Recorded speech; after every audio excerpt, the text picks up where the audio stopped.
আসসালামু আলাইকুম এভরিওয়ান। আপনারা আমার সিনামন রোলের রেসিপিটা এত পছন্দ করেছেন, তো ভাবলাম সিমিলার কিছু একটা রেসিপি আপনার সাথে শেয়ার করি। সো আজকে বানাবো মিনি চকলেট ব্রেড। তার জন্য ফার্স্টে আমি এখানে নিয়ে নিব দুধ, তারপরে নিয়ে নিব ডিম, তারপরে চিনি, পরিমাণ মতো ইস্ট, তারপরে দিয়ে দিব লবণ, তারপরে দিয়ে দিব তেল।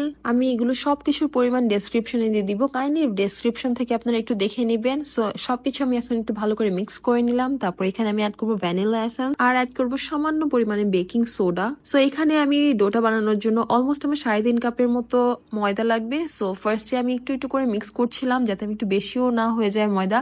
সো পরিমাণ মতো আমি একটু একটু করে অ্যাড করছিলাম আর মিক্স করছিলাম। এতে খুব সুন্দর একটা ডো হয়ে গিয়েছিল আমার। সো ডোটা অনেকক্ষণ ধরে মেখে একটু স্টিকি ভাবটা যাওয়ার পরে আমি এখানে বাটার অ্যাড করে এটা একটু মেখে নিলাম। আর এখন একটা প্লাস্টিক র্যাপ দিয়ে র্যাপ করে আমি এটাকে একটা ওয়ার্ম জায়গায় রেখে দিব যাতে ডোটা ফুলে যায়। সো অলমোস্ট 30 মিনিট পরে আমার ডোটার লুকটা ছিল এরকম। আর আমার এই ডোটা থেকে অনেক সুন্দর একটা স্মেল আসছিল। সো এখন আমার হাত লাগাতে হবে। সো ফার্স্ট এই হাতটাকে ভালো করে ক্লিন করে নিয়েছি আমি।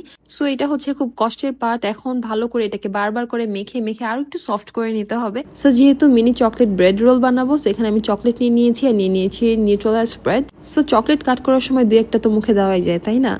সো এখানে চকলেটটা কাট করা হয়ে গিয়েছে। সো এখানে আমি রোল বানানোর জন্য অল্প করে একটু ডো নিয়ে নিয়েছি আর একটু লম্বা করে এটাকে একটু বেলে নিচ্ছিলাম। যেহেতু আমি রোল বানাবো, সো একটু লম্বা শেপ করেছি। সো ফার্স্টে আমি এখানে নিউট্রেলাটাকে একটু স্প্রেড করে দিচ্ছিলাম ওই ডোটার মধ্যে। তারপরে আমি এটার উপরে চকলেট দিব আর কি। চকলেটটা অ্যাকচুয়ালি একটু ভিতরে দিব যাতে বাইট করলে ভিতর থেকে একটা লিকুইড চকলেট বের হয়ে আসে। সো প্রথম রোলটা বানানোর সময় আমি না ময়দার ডাস্ট করে নিয়ে নিই, যার কারণে একটু স্টিকি স্টিকি ছিল, আমার উঠাতে একটু ঝামেলাই হচ্ছিল। সো এই যে আমার কিউট একটা ফার্স্ট রোল ডান। বাট পরেরটা বানানোর সময় অবশ্যই আমি একটু ময়দা ছিটিয়ে নিয়েছিলাম, তো যার জন্য আরো ইজি হয়েছিল। আমি আগে বেকিং করতে গেলে খুবই নার্ভাস হয়ে যেতাম, ভাবতাম যে হয়তো হবে না, বা বেকিং ব্যাপারটা আমার কাছে খুবই একটু কনফিউজিং লাগতো। বাট যখন আমি একটু বেক করা শুরু করেছি, আলহামদুলিল্লাহ আমার প্রত্যেকটা জিনিস বেকিং খুবই সুন্দর হয়। সো এই যে এখানে আমার দ্বিতীয় রোলটাও ডান। সো আমি সবগুলো বানানোর পরে এখানে আমি অলমোস্ট 30 মিনিটের মতো ঢেকে রেখেছিলাম। সো ঢেকে রাখার কারণে রোলগুলো ফুলে টুবু হয়ে গিয়েছিল। সো উপরে এগ ব্রাশ করলাম আর দিয়ে দিলাম হচ্ছে সাদা তিল। এখন জাস্ট ওভেনে দিয়ে দিব।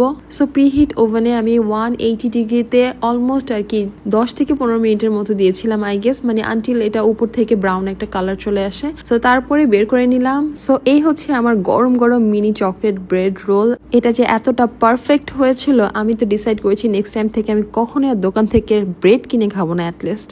সো আপনারাও বাসায় ট্রাই করে দেখতে পারেন। So it's all for now, see in the next video. Bye, thanks for watching.